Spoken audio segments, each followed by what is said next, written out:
When the notorious Black Reapers motorcycle gang decided to target Emily Mitchell's cherished farmer's market stall, they thought they were dealing with just another helpless small-town wife.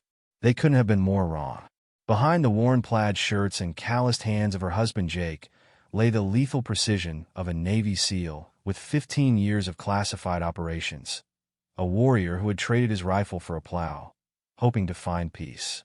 What began as a simple act of extortion spiraled into an explosive confrontation that would expose a web of military corruption, ignite a vendetta years in the making, and prove that the most dangerous force isn't the one that comes roaring down the highway, but the quiet defender who's learned to live without violence, until violence becomes necessary. This is the story of how a pie-baking farmer's wife and her peace-seeking warrior husband reminded a hardened gang that true strength lies not in causing fear, but in finding the courage to stand against it. Just before we get back to it, I'd love to know where you're watching from today, and if you're enjoying these stories, make sure you're subscribed, because tomorrow's special episode is one you definitely don't want to miss. The first rays of dawn painted the sky in soft hues of pink and orange as Jake Mitchell's eyes snapped open. Old habits died hard. 15 years of Navy SEAL service had permanently wired his body to wake before sunrise. He glanced at the bedside clock. 5:15 a.m. Perfect timing. Beside him, Emily stirred slightly, but didn't wake. Her honey blonde hair spread across the pillow like a fan, and Jake couldn't help but smile at how peaceful she looked. This was what he'd fought for all those years. The chance at a normal life, away from the chaos and violence that had defined his military career. The wooden floorboards creaked softly under his feet as he dressed in worn jeans and a faded plaid shirt. Through the bedroom window, he could see the first hint of movement in the chicken coop. The farm was coming alive. The morning air was crisp and clean as Jake stepped onto the front porch of their restored farmhouse. The Mitchell family farm spread out before him, 40 acres of fertile land that had been in Emily's family for 3 generations. Fields of corn stretched toward the horizon, and the red barn stood proud against the brightening sky. The peaceful scene was a far cry from the war-torn landscapes where he'd spent so many years of his life. "You're doing that thing again." Emily's voice came from behind him, accompanied by the screen door's familiar squeak. She wrapped her arms around his waist, pressing her cheek against his back. "What thing?" Jake asked, though he already knew the answer. "Scanning the perimeter like you're still in combat." She moved to stand beside him, her blue eyes twinkling with gentle amusement. "The only enemies out here are the rabbits trying to get into my vegetable garden." Jake chuckled, but his eyes continued their habitual sweep of the property. "Those rabbits are clever tacticians. We should set up surveillance and—" "Oh, stop it." Emily playfully swatted his arm. "Come help me in the kitchen instead. I need to prepare for the farmer's market, and those pies won't bake themselves." Inside, the kitchen was already warm from the preheated oven. The scent of fresh coffee mingled with the sweet aroma of Emily's famous apple pies. She moved with practiced efficiency, rolling out dough while Jake gathered eggs from the morning collection. "Mrs. Henderson ordered 3 pies this week," Emily said, expertly crimping a pie crust. "Says her grandson's coming to visit from college." "The whole town would riot if you ever stopped baking," Jake commented, watching her work. The simple domesticity of the moment filled him with contentment. A car engine approaching drew Jake's attention. The familiar white and green patrol vehicle of the county sheriff's department came into view, kicking up dust along their gravel driveway. "That's Sheriff Cooper," Jake said, straightening up. "Little early for a social call." Emily wiped her hands on her apron. "I'll put on more coffee." Sheriff Daniel Cooper was a barrel-chested man in his 50s, with salt and pepper hair and kind eyes that had seen their share of trouble. He removed his hat as he entered the kitchen, nodding to both Jake and Emily. "Morning, Mitchells. Sorry to disturb you folks so early." He accepted the coffee Emily offered with a grateful smile. "Wish this was just a friendly visit, but we've got some concerns I needed to discuss with you." Jake leaned against the counter, arms crossed. "What kind of concerns?" The sheriff's expression grew serious. "There's a new motorcycle gang that's moved into the county. Call themselves the Black Reapers. They've been causing trouble up north, targeting isolated farms and businesses for protection money." Emily's hands stilled on her pie crust. "Protection money? Like in the movies?" "Exactly like that," Cooper confirmed. They started in Madison County, worked their way down. 3 farms have already sold out and left after their visits. The Reynolds place got hit particularly hard. Barn burned down, livestock scattered. Jake's jaw tightened. And the police? We're doing what we can, but these guys are smart. They know exactly how far they can push without crossing certain lines. And when they do cross them, witnesses tend to get selective amnesia. The sheriff took another sip of coffee. Just wanted to give you folks a heads up. Keep your eyes open. We appreciate the warning, Jake said, walking Cooper to the door. But we'll be fine. Probably just passing through. The sheriff paused on the porch. Hope you're right, Jake. But these fellas, they're different. Mean. And they seem to have a particular interest in family-owned farms. He replaced his hat. Just watch yourselves. After Cooper left, Emily tried to maintain her cheerful demeanor.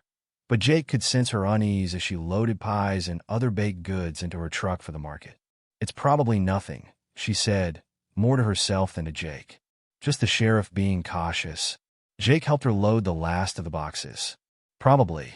But maybe take the main road to town today, not the back way. Emily rolled her eyes. There you go again, being overprotective. I've been driving to the market every Saturday for 5 years. She stood on tiptoe to kiss his cheek. Try not to worry so much while I'm gone. As Emily's truck disappeared down the driveway, Jake couldn't shake a growing sense of unease. He spent the morning tending to the farm, but his mind kept returning to Cooper's warning. Small details he'd dismissed over the past week suddenly seemed more significant. Unfamiliar vehicles on the county road, the sound of motorcycles late at night, broken branches along the property line. At the market, Emily's stall was as popular as ever.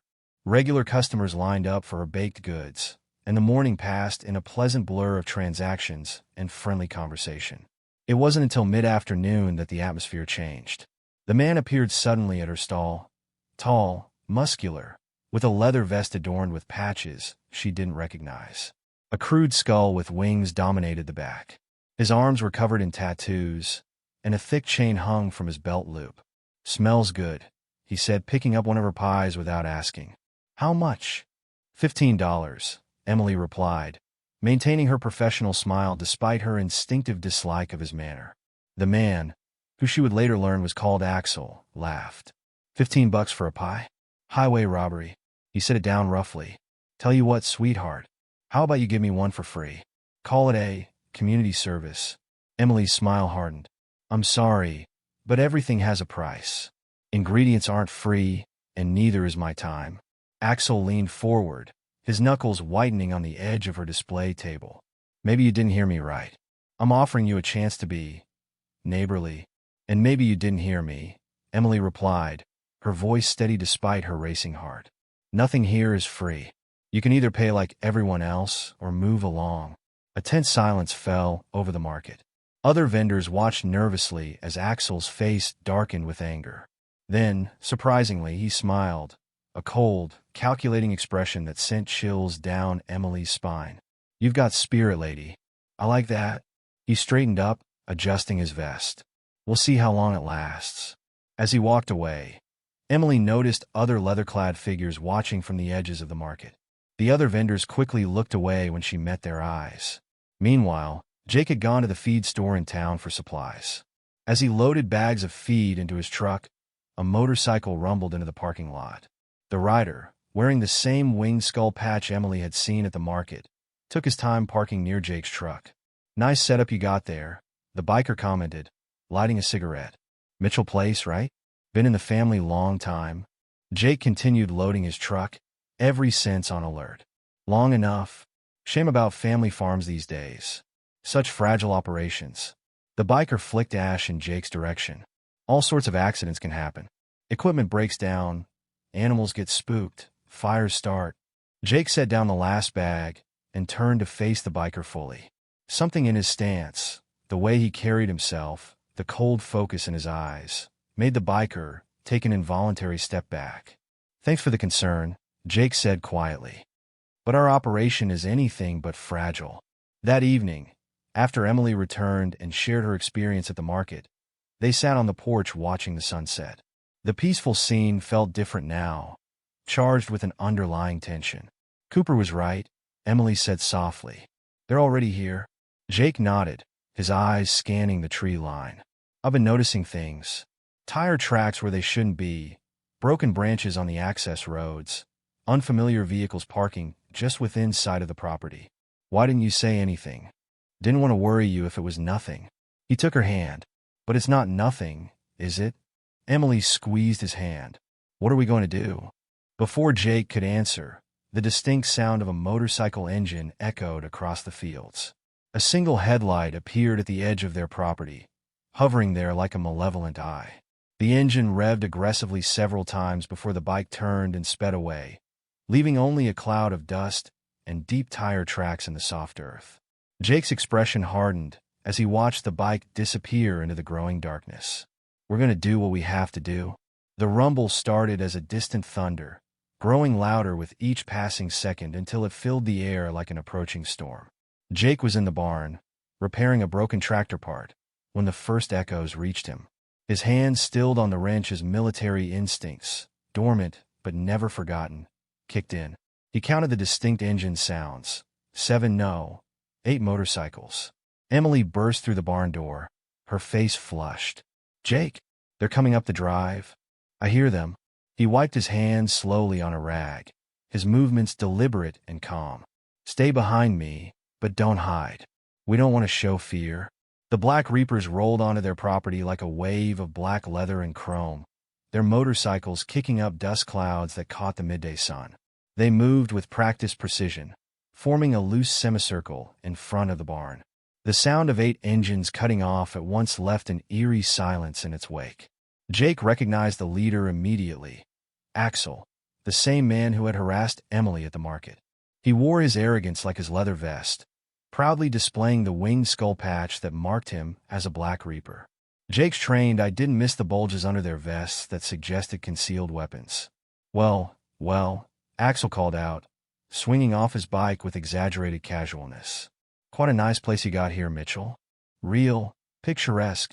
Jake stepped forward, positioning himself between the bikers and Emily. His posture was relaxed, but his mind was cataloging every detail. Their positions, their weapons, potential escape routes. One biker had a knife strapped to his boot.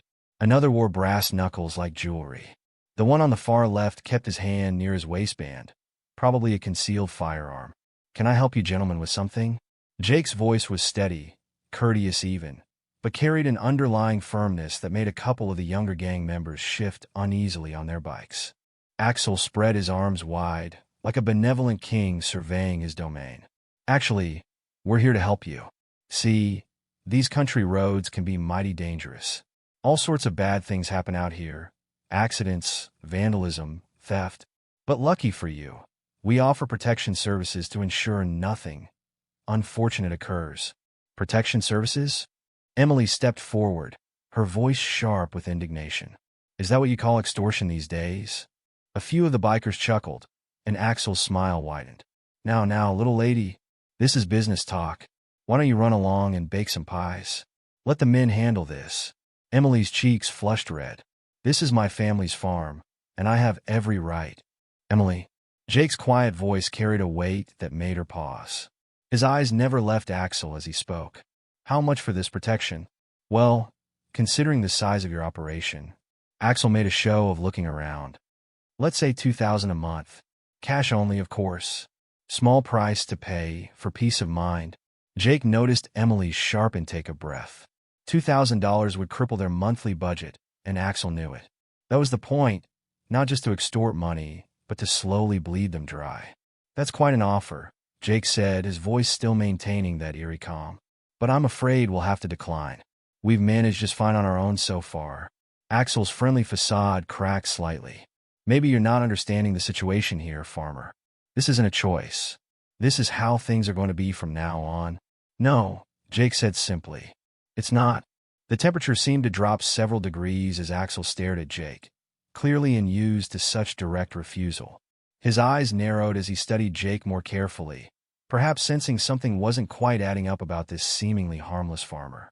You know, Axel said slowly, I've been watching you, Mitchell. Always so careful, so controlled. What are you afraid of? What are you hiding? Nothing to hide, Jake replied. Just want to live in peace with my wife and tend to our farm.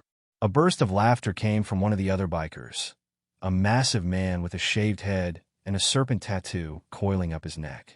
Listen to this pussy. Live in peace, he mimicked in a high-pitched voice. What do you say, Axel? Should we show Farmer Boy what happens to peaceful men? Now, Snake. Axel raised a hand, though his eyes glittered with malice. Mr. Mitchell here is entitled to his choice. Wrong as it might be, he walked over to where Jake's tools lay scattered around the tractor he'd been fixing. With deliberate slowness, he kicked the toolbox, sending wrenches and screwdrivers scattering across the dirt. Oops, Axel smirked. Clumsy me. But accidents like this, they happen all the time out here. Don't they, boys? The gang members laughed, the sound ugly and threatening. Emily took a step forward, but Jake's hand shot out, holding her back. Something in his stance made Axel pause, just for a moment, before covering it with another smirk. We'll be back to collect, Axel announced, mounting his bike. Think real hard about your decision, Mitchell. Next time, we might not be so understanding. The bikers roared away in a cloud of dust and exhaust, their engines echoing across the fields long after they'd disappeared from sight. Only then did Jake's shoulders relax slightly. Emily immediately began picking up the scattered tools. We should call Sheriff Cooper. This is exactly what he warned us about. Not yet, Jake said, helping her gather the tools. Let's see what they do next. What they do next? Emily straightened up, clutching a wrench. Jake, they just threatened us. They're obviously dangerous. Exactly why we need to be smart about this. Jake's eyes scanned the horizon where the bikers had disappeared. The sheriff's already told us his hands are tied without hard evidence. If we call him now, it'll just alert the reapers that we're scared. And fear is what they feed on. The rest of the day passed in tense silence, both of them jumping at every distant engine sound. As evening approached, Jake insisted on checking the entire property before dark. I don't like this, Emily said, following him around the perimeter of their land. It feels like we're just waiting for something bad to happen. We're not waiting, Jake replied, examining their fence line. We're preparing. The full extent of what that meant became clear after dinner, when they discovered the first signs of retaliation. The southeast fence had been cut in multiple places, allowing several cattle to wander onto neighboring fields. Crude graffiti covered the barn's western wall in bright red spray paint. Reapers rule. Those bastards. Emily's voice shook with anger as they rounded up the last of the stray cattle. We have to call the sheriff now. This is vandalism, plain and simple. Jake was already examining the fence cuts with a flashlight. These weren't random acts of vandalism. Look at the cuts, clean, precise, done to cause maximum damage with minimum effort. They're testing us, seeing how we react. So what? We just let them get away with it. No. Jake straightened up, and something in his voice made Emily turn to look at him. In the beam of the flashlight, his face had taken on a hardness she'd rarely seen before. We get smart. Over the next few hours, Jake revealed a side of himself that Emily had only glimpsed in their years together. He moved with military precision, setting up motion detectors at key points around the property. He secured blind spots she hadn't even known existed, installing solar-powered lights in strategic locations. Where did you even get all this stuff? She asked as he programmed a small security camera. Had it stored away, he replied without looking up. Old habits. From your SEAL days? Jake nodded, making final adjustments to the camera's angle. Never thought I'd need it here. Guess I was wrong. As midnight approached, they transformed their peaceful farm into a carefully monitored compound. Jake had insisted Emily learn the locations of every sensor and camera, drilling her on safe zones and potential escape routes until she could recite them from memory. It seems like overkill, she said as they finally prepared for bed. They're just thugs, not an invading army. Sometimes there's not much difference, Jake replied, checking the new security monitors he'd set up in their bedroom. The principles are the same. Know your enemy, secure your position, and never underestimate. He broke off as one of the monitors showed movement at the edge of their property. A lone motorcycle had stopped on the county road, its rider barely visible in the darkness. Stay here, Jake ordered, grabbing his hunting rifle from the gun safe. Jake, I'm just going to send a message. Emily watched from the window as Jake stepped onto the front porch, rifle held casually but visibly at his side. The moonlight caught the barrel as he shifted his position, making it gleam. The message was clear: this farm was defended. For several long moments, nothing moved. Then the motorcycle's engine roared to life, and the rider sped away into the night. Jake remained on the porch for another 10 minutes, scanning the darkness with the practiced eye of a man who'd spent years watching for threats in much more dangerous places than this. When he finally came back inside, Emily was waiting with 2 cups of coffee. "Think they'll be back?" Jake took a sip before answering. "They'll be back. But next time, we'll be ready." "Are we really ready?" Emily asked quietly. "This isn't what we planned when we took over the farm. This isn't the peaceful life we talked about." Jake set down his coffee and pulled her close. "Peace is worth fighting for, Em. Sometimes that's the only way to keep it." Outside, a cool breeze rustled through the cornfields, carrying with it the distant sound of motorcycles. But inside their fortified farmhouse, Jake and Emily Mitchell prepared for whatever tomorrow might bring, knowing that their quiet life had changed forever, and that this was only the beginning. 3 days after the Black Reaper's visit to the farm, Emily pulled into the parking lot of Wilson's General Store. She needed supplies. The weekend farmers market was approaching, and her inventory was running low. The morning air was crisp, and the small town street was quiet except for the distant sound of lawn mowers and children playing. The bell above the store's door chimed as she entered. Old Mr. Wilson looked up from his crossword puzzle, his friendly smile fading slightly when he saw her. "Morning, Emily. Haven't seen you in a few days." "Been busy at the farm," she replied, grabbing a shopping basket. She pretended not to notice how his eyes darted nervously to the window. The sound came while she was examining flower prices, the distinctive rumble of multiple motorcycles. They circled the block once, twice, 3 times, their engines growing louder with each pass. Emily's hands tightened on the bag of flour as she heard them pull into the parking lot.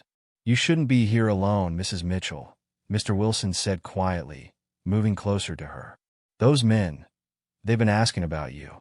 Before Emily could respond, the bell chimed again. 3 members of the Black Reapers swaggered in, their boots heavy on the wooden floor. She recognized Snake, the bald one with the serpent tattoo, along with 2 others she didn't know, a lanky redhead with a scarred face and a muscular Hispanic man with a silver tooth that caught the fluorescent light when he smiled. "Well, look who it is," Snake drawled, deliberately bumping into Emily's shopping basket. "The farmer's little wife, all alone in the big bad town." Emily straightened her spine, channeling Jake's calm demeanor. "Excuse me, I'm trying to shop." The redhead blocked her path to the next aisle. "Shopping's dangerous these days. Never know what might happen to a pretty lady's groceries." He picked up a jar of preserves from her basket, tossing it casually from hand to hand. "Be a shame if something got broken." "That's enough." Mr. Wilson's voice shook slightly, but he stood his ground. "I won't have trouble in my store." Snake turned to him, smile widening. "Trouble? We're just having a friendly chat with our neighbor. Right, Emily?" He leaned closer, his breath hot on her face. "You smell nice.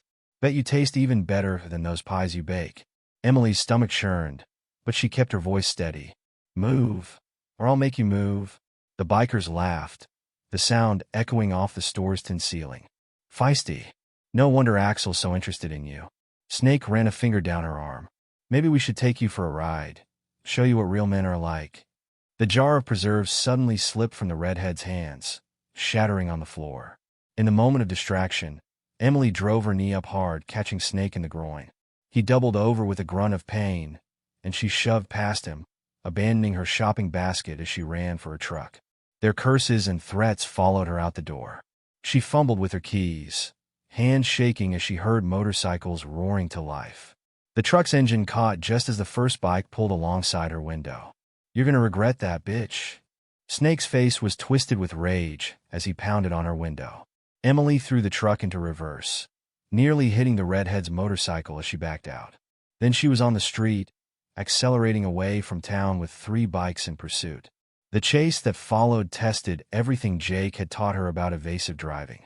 The bikers flanked her truck, trying to box her in. The redhead pulled ahead, attempting to force her to slow down. Emily's heart hammered in her chest as she took a sharp turn onto a gravel road, her truck fishtailing slightly. Come on, she muttered, recognizing the turnoff ahead that led to the old Thompson place. Abandoned for years, but still connected to the network of back roads she'd known since childhood. The bikers followed, their engines growling as they navigated the rough terrain. Emily took another turn, then another, using her local knowledge to her advantage. The dust cloud from her truck obscured their vision, forcing them to fall back. When she spotted the narrow bridge over Miller's Creek, she gunned the engine. The ancient wooden structure groaned under her truck's weight, but she knew it would hold. She crossed it 100 times. The bikers hesitated at the bridge's approach, clearly unsure if their bikes could safely cross. Emily used their moment of uncertainty to disappear around the next bend, finally losing sight of them in her rearview mirror. She arrived home 20 minutes later, hands still shaking on the steering wheel. Jake was working on the irrigation system when she pulled up, but one look at her face told him something was wrong. He reached the truck in 3 long strides, pulling open her door. What happened? She told him everything, watching his expression grow darker with each detail. When she finished, his jaw was clenched so tight she could see the muscle twitching. I'm calling Cooper, he said, reaching for his phone. No. Emily grabbed his arm. They didn't actually do anything. It would just be my word against theirs. They threatened you, chased you, and I handled it, she said firmly. Just like you taught me. Jake's expression softened slightly with pride, but his eyes remained hard. This is escalating faster than I expected. We need to. A distant explosion cut him off, followed by the sound of spraying water. They turned to see a geyser erupting from the main irrigation line that fed their eastern fields. Son of a bitch, Jake muttered, already running toward the damage. Emily followed, her earlier ordeal temporarily forgotten as they assessed the sabotage. The next few hours were a blur of physical labor as Jake worked to repair the irrigation system. The damage was precise and deliberate. Someone who knew about farming had advised the gang on exactly where to hit them hardest. If we lose water to the eastern fields, we lose half our corn crop, Emily said, wiping sweat from her forehead as she helped Jake splice in a new section of pipe. We can't afford that. We won't lose it, Jake grunted, tightening a coupling. But this is starting to piss me off. The sun was setting by the time they finished the repairs. Emily watched Jake meticulously check every connection, his movements precise and controlled despite his obvious exhaustion. Why won't you fight back? She finally asked, frustration boiling over. I know you could handle them. I've seen you train, even if you think I haven't noticed. You're not just some farmer. You're a Navy SEAL. Was a SEAL, Jake corrected quietly. And that's exactly why I can't just rush in. Violence is like a door. Once you open it, you can't control what comes through. So, we just let them terrorize us? Wait until they destroy everything we've built. Jake straightened up, studying her intently. Do you trust me? Of course I do. Then trust that I'm not being passive. I'm being patient. There's a difference. That difference became clearer over the next few days. Jake spent hours in the woods surrounding their property, setting up what he called observation posts.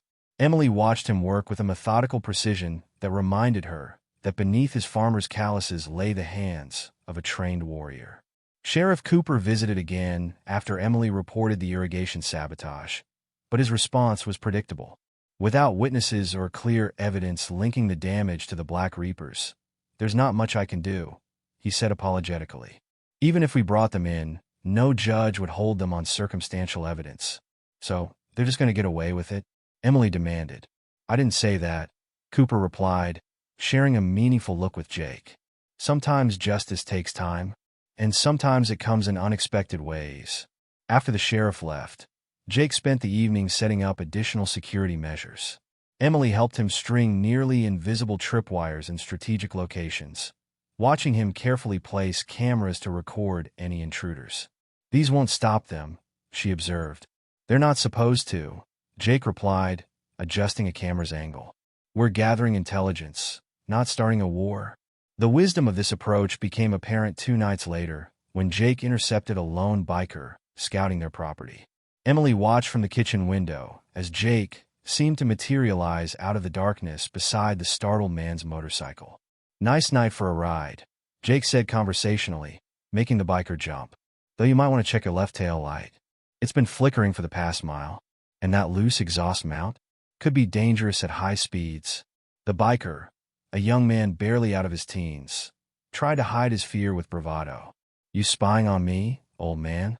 Just observing, like how you've been observing us. Third time this week you've circled our place. Always between 9 and 10 p.m. Always taking the same route. Always stopping to check your phone by the old oak tree. Jake's voice remained friendly, but his eyes gleamed in the darkness. Predictable patterns get people killed where I come from. The biker's face went pale as he realized the implications of Jake's words. Without another word, he kicked his motorcycle to life and roared away into the night. But the gang's response to this subtle warning was anything but subtle. The next evening, a dozen bikes roared through their property, their riders whooping and shouting as they deliberately ran down sections of fence and shot out windows in the barn with small-caliber pistols. "Enough!" Emily shouted as Jake held her back from running outside. "We have to do something." "We are doing something," Jake replied calmly, watching the bikers through his rifle scope but making no move to shoot. "Look there and there." He pointed to several of his hidden cameras. "They're showing us everything we need to know." Later that night, after the gang had left, Jake reviewed the footage. Emily watched over his shoulder as he methodically logged timestamps and directions. "See this?" He pointed to a sequence showing 3 bikes peeling off from the main group. They're headed northeast. All the major roads in that direction are well patrolled, which means they have a hideout somewhere in the old industrial district, Emily finished, remembering the abandoned warehouses in that area. Jake nodded approvingly. "The pieces are coming together. Now we just need to." A notification flashed on one of the monitors. One of Jake's newest trail cameras had caught movement in the woods. The footage showed 2 bikers carrying what looked like containers of gasoline. "They're getting bolder," Emily whispered. "No," Jake replied, his voice taking on a hardness she rarely heard. "They're getting desperate, which means they'll get sloppy." He stood up, checking his watch. "Time to set up those new traps we discussed." They worked through the night, Jake's military training evident in every calculated placement and carefully concealed trigger. By dawn, the woods around their property had been transformed into a surveillance web that would make any approach by the gang clearly visible. "What now?" Emily asked as they watched the sun rise from their porch.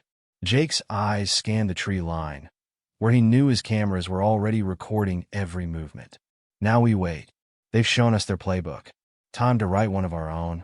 The Saturday market was winding down as the sun began its descent toward the horizon. Emily Mitchell packed the last of her unsold pies into storage containers, grateful for another successful day despite the tension that had been hanging over the town. Most of the other vendors had already left, their empty stalls creating long shadows in the fading light. "You should head home before dark, dear," Mrs. Henderson said as she helped Emily fold her tablecloth. The elderly woman's eyes darted nervously around the nearly empty market square. "Those horrible men have been watching all afternoon." Emily followed her gaze to a pair of motorcycles parked across the street, their riders seemingly engrossed in conversation. She recognized Snake's distinctive bald head, but couldn't identify the other rider from this distance. "I'll be fine," Emily assured her, though she couldn't quite keep the tension from her voice. "Jake's expecting me back soon anyway." But Jake wasn't expecting her.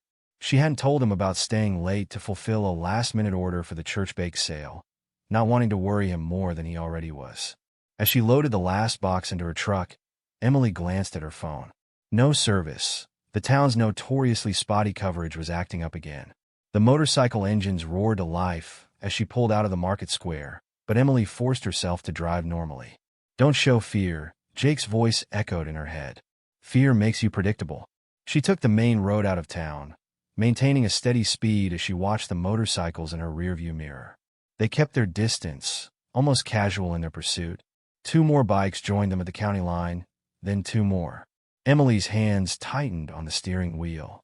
The direct route home would take her past the old Miller property, where the road narrowed between steep embankments. Perfect place for an ambush. At the last moment, she turned onto Thompson Road, a longer route, but with more options for escape. The bikers accelerated, dropping any pretense of casualness. Emily's truck engine whined as she pushed it harder than she ever had before. The old pickup wasn't built for speed, but she knew these back roads like the back of her hand. She'd grown up here, learned to drive on these very curves. The sound of engines grew louder as two bikes pulled alongside her truck. Through the passenger window, she could see Snake grinning at her, his teeth gleaming in the twilight. Another bike appeared on her left, forcing her toward the shoulder. No, no, no, Emily muttered, looking for an escape route. But they had her boxed in now, more bikes joining the formation. When she tried to brake and turn around, they matched her movements perfectly. The road ahead was blocked by 3 motorcycles parked sideways across both lanes. Emily had a split second to make a decision, try to ram through them or surrender. She chose option 3, yanking the wheel hard to the right toward a gap in the treeline. Her truck crashed through the underbrush, branches scraping against the metal. For a moment, she thought she might make it. Then her front tire caught a hidden stump, and the world turned sideways. The crash wasn't as violent as she'd feared. The thick vegetation cushioned her truck's roll, but it left her vehicle on its side, trapped among the trees. Emily hung suspended by her seatbelt, ears ringing from the impact. She could hear the bikers shouting, their boots crunching on broken glass as they approached. A chrome-plated Desert Eagle pistol shattered what remained of her windshield. Coming out would be smart. Snake's voice carried a hint of admiration. That was some fancy driving, farm girl. Emily's fingers found the seatbelt release. But before she could plan her next move, strong hands were grabbing her arms, dragging her through the broken window. She fought back, connecting with at least one face before something hard struck the back of her head, and darkness swallowed her. Jake was in the barn when his phone chimed, a notification from one of his security cameras showing Emily's usual route home. But the screen was empty. He checked the time, 7:45 p.m. She should have been back over an hour ago. Don't panic, he told himself. Check the facts first. He tried calling her phone. Straight to voicemail. He called the market manager. Last seen packing up around 6. Called Mrs. Henderson. Yes, Emily had stayed late for a special order. No, she hadn't mentioned any other stops. Jake was in his truck within minutes, every combat instinct screaming that something was wrong. He took her usual route first, scanning the roadside with practiced eyes. Nothing. He turned on a Thompson road, and that's when he saw it. Fresh tire tracks leaving the pavement, broken branches leading into the woods. Her truck lay on its side about 30 yards into the trees, driver's door open, windshield shattered. Jake approached carefully, weapon drawn, but he already knew he wouldn't find her. This wasn't a simple accident. The surrounding ground told a story. His SEAL training helped him read like a book. Multiple motorcycle tracks, boot prints, at least 6 different patterns. Signs of a struggle near the passenger side. A few drops of blood on a broken side mirror. And tire tracks leading away, heading northeast toward the industrial district. Jake's hand shook slightly as he pulled out his phone, not from fear but from a cold rage he hadn't felt since his combat days. He dialed a number he hadn't used in years. Mark? It's Mitchell. Remember that favor you owe me from Kandahar? I'm calling it in. Mark Davidson had been Jake's spotter on more missions than he could count. Now he worked private security, with access to databases and intelligence networks that most people didn't know existed. The Black Reapers? Mark's voice was grim after Jake explained the situation. Jesus, Jake. These guys aren't just some local thugs. They've got connections to organized crime across 3 states. Their leader, a guy called Plaid, he's got a serious rep for violence. Former military himself, discharged under questionable circumstances. I need everything you can get me on their operations. Locations, numbers, tactics. Already pulling it up. But Jake? Be careful, brother. These guys, they've got a thing about veterans. 3 ex-military men have disappeared after running into them. Cases are still open. Jake's jaw tightened. Send me what you have. And Mark? Thanks. The call ended, and Jake stood in the growing darkness, mind already shifting into operational mode. He needed equipment, specific equipment he'd hoped never to use again. His eyes turned toward the barn, to the hidden compartment he'd built the day they'd bought the farm. The false wall panel slid aside smoothly, revealing a cache he'd assembled more out of habit than expectation of need. Tactical gear, combat knives, advanced surveillance equipment, and other tools of his former trade. As he began selecting what he'd need, his phone buzzed with files from Mark, detailed intelligence on the Black Reapers' operations. Emily regained consciousness to the sound of arguing voices.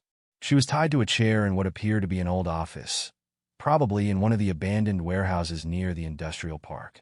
Her head throbbed where they'd struck her, but her thoughts were clear enough to assess her situation.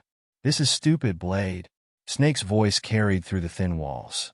"We should just get rid of her and move on. Drawing this kind of heat isn't worth it. You don't get to make that call." The new voice was cold, controlled, military. Emily realized with surprise. "This is personal." "Personal?" Snake scoffed. "Since when?" "Since I found out who her husband really is." Heavy boots approached the office door. "Mitchell isn't just some farmer playing tough guy. He's the SEAL who led the operation that crippled my brother." The door opened, and Emily got her first look at Blade. He was younger than she'd expected, maybe early 30s, with close-cropped dark hair and a scar that pulled one corner of his mouth into a permanent sneer. His leather vest bore patches indicating he'd served in the Marines. "Mrs. Mitchell." He pulled up a chair, straddling it backward to face her. "Sorry about the accommodations. My men can be overzealous." Emily met his gaze steadily. "What do you want?" "Originally, just to send a message. Small-town farmers need to learn their place." He leaned forward. "But then I saw your husband's name on some property records. Started digging. Tell me, does Jake ever talk about Operation Righteous Shield? About the collateral damage his team caused?" "I don't know what you're talking about." Blade's fake smile vanished. "No, I suppose you don't. Like he doesn't know that one of those insurgents they targeted was actually a civilian contractor. My brother, working security for an aid organization. The explosion that was supposed to take out a weapons cache left him paralyzed from the waist down." Emily's mind raced, trying to reconcile this information with what she knew of Jake. He'd never talked much about his missions, but she'd always sensed he carried heavy burdens from his service. "If that's true, I'm sorry about your brother," she said carefully. "But Jake would never intentionally." "Intention doesn't matter." Blade slammed his hand on the chair back. "Results matter. Consequences matter. And now," his smile returned, colder than before. "Now Jake gets to feel what it's like to have someone he loves taken away. To be helpless." But Emily wasn't feeling helpless. As Blade talked, she'd been working on the ropes binding her wrists, using a technique Jake had insisted she learn, just in case. She'd also been memorizing details: the sound of trains passing nearby, the smell of river water, the pattern of rust on the metal walls. When Blade left, slamming the door behind him, Emily redoubled her efforts. The ropes were already looser. On her next scan of the room, she spotted a broken window high on one wall. Perfect. Carefully, making sure no one was watching through the door's small window, she worked her silk scarf free from her neck. Jake had given it to her for their anniversary, and its deep blue color would be visible from outside. She tore off a strip, using her teeth to start the tear, then managed to flick it up toward the broken window.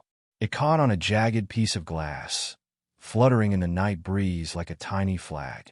"Find me, Jake," she thought, returning to work on her bonds. "I'm leaving you breadcrumbs." Jake stared at the satellite imagery Mark had sent, overlaid with known Black Reapers activity sites. One location stood out: an abandoned textile mill near the river, just within range of where he'd found Emily's truck. Recent power usage records showed sporadic activity, despite the building being officially condemned. He was running out of time. The longer they had Emily, the more dangerous the situation became. But rushing in without proper intelligence would be suicide. Jake closed his eyes, forcing himself to think tactically rather than emotionally. His phone buzzed. Another message from Mark. Blade's real name is Marcus Reeves. Marine Force Recon, discharged in 2019. Brother was Daniel Reeves, civilian contractor, caught in an explosion during Operation Righteous Shield. Jake's blood ran cold. He remembered that operation, a raid on a suspected weapons storage facility that had gone sideways. The intelligence had been bad, the collateral damage significant. He'd never known the names of the civilians caught in the blast. Now those names had come back to haunt him, and they had Emily. Jake turned to his equipment cache, selecting his gear with practiced efficiency. As he strapped on his tactical vest and checked his weapons, he could almost hear his old commanding officer's voice. "The past has a way of finding us, son. Question is, are we ready when it does?" "I'm ready," Jake whispered, checking the magazine in his pistol. And I'm coming for my wife. The abandoned textile mill loomed against the pre-dawn sky, its broken windows like dead eyes staring out across the river. Jake crouched in the shadows of a derelict storage shed, reviewing the footage from his surveillance drones on a tactical tablet. The infrared images showed at least 15 heat signatures moving inside the building, more than he'd initially estimated. He'd spent the past 6 hours analyzing every detail he could gather. The motorcycle tire patterns matched those from his farm perfectly, with distinctive were patterns on the right edges that suggested frequent high-speed turns. The Black Reapers weren't trying to hide their presence anymore, but they wanted him to find them. Amateur move, Jake muttered, marking another entry point on his digital blueprint of the building. Their overconfidence would work in his favor. A notification flashed on his tablet. Movement at the mill's south entrance. 2 bikers emerged, heading toward town on a supply run. Jake had been waiting for this. He packed away his surveillance gear and moved to intercept them, knowing exactly where they'd stop. The gas and go on the edge of town was the only station open this early. Jake watched from his concealed position as one of the bikers, barely more than a kid, went inside while his partner filled their tanks. The young man emerged with coffee and snacks, heading for the bathroom around back. He never made it there. Jake moved like a shadow, one hand covering the biker's mouth while the other applied precise pressure to his carotid artery. The kid slumped unconsciously into Jake's arms, and within seconds, they were behind the dumpsters, out of sight of the security cameras. When the young biker came to, he found himself zip-tied to a pipe, facing a man whose eyes held none of the farmer's peaceful demeanor he'd seen before. "Hey, kid." Jake's voice was conversational, but his grip on the biker's shoulder was iron. "Let's talk about the textile mill." I don't know what." Wrong answer. Jake's fingers found a pressure point that made the young man gasp. "You've got about 2 minutes before your friend comes looking for you. That's enough time for me to cause you a lot of discomfort, or for you to tell me exactly what I need to know. Blade will kill me." "Blade's not here." Jake leaned closer. "I am. And right now, I'm your best chance of walking away from this mess you've gotten yourself into. Building layout. Numbers. Guard rotations. Start talking." The kid broke easily. They always did when they realized they were in over their heads. Jake learned that the gang had 32 members total, with usually 20 on-site at any time. Emily was being held in the old administrative section, 2nd floor. 2 guards on her door at all times. Regular patrols every 30 minutes. "They're planning something big," the kid added, eyes darting nervously. "Blade's obsessed with your wife, man. Says it's about some military thing, but it's gotten weird. Some of the guys are talking about pulling out." "Smart guys," Jake commented, checking his watch. "Last question. How many ways in and out of that building?" "Main entrance, loading dock, fire escape on the east side, and..." The kid hesitated. "And?" "There's a tunnel. Old maintenance access that runs under the river. Blade keeps it as an emergency exit. Entrance is hidden in the basement, behind some old machinery." Jake nodded, then administered another precise neck strike. The kid slumped unconscious again, and Jake quickly dragged him into the bathroom, securing him in a stall. He'd wake up with a headache, but otherwise unharmed. Inside the mill, Emily was working on her own intelligence gathering. The ropes around her wrists had been replaced with handcuffs after they'd caught her trying to escape, but that hadn't stopped her from implementing the lessons Jake had taught her about survival and resistance. The wooden chair she was cuffed to was old, its arms scarred with years of use. Perfect for what she needed. While pretending to sleep, she'd been slowly scratching a pattern into the wood with her thumbnail. That dashed, over and over, knowing that when Jake found this place, he'd recognize the simple Morse code message. Basement tunnel. She'd overheard enough conversations to know about the escape route, and she knew Jake would need that information. But more importantly, she needed to stay alert and gather what intel she could. "Water," she called out to her guards, making her voice weak and trembling. "Please." The door opened, and one of the younger gang members entered with a bottle of water. Emily had noticed him before. He seemed uncomfortable with the situation, less hardened than the others. She'd been working on him, building rapport. "Thank you, Tommy," she said softly as he held the bottle to her lips. "You're kind, like your sister must be." He startled. "How did you—" "The locket you wear. I saw her picture." Emily managed a small smile. "You must miss her." I, I shouldn't be talking to you. No one will know. And it helps having someone to talk to.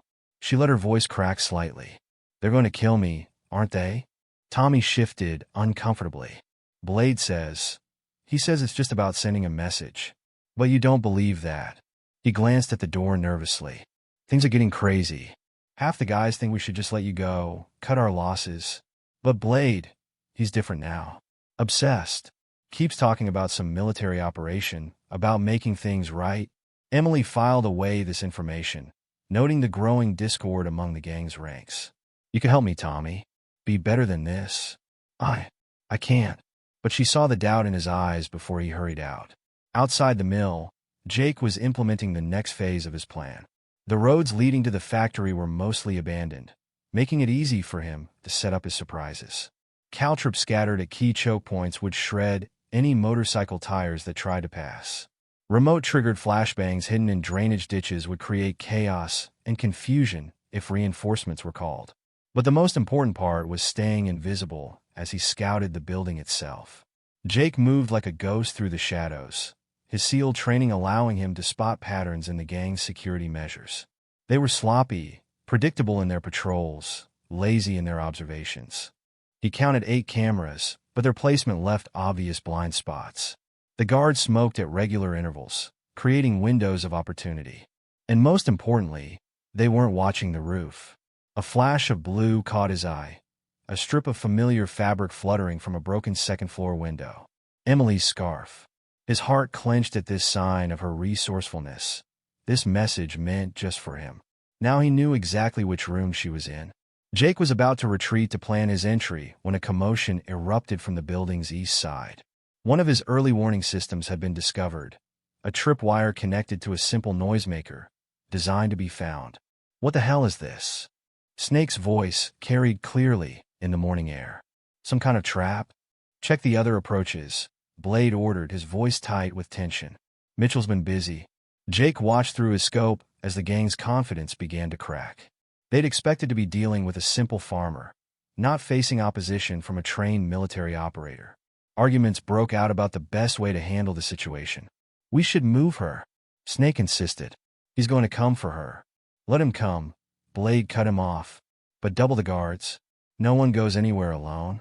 And get some men on the roof. Too late, Jake thought, already memorizing the new patrol patterns.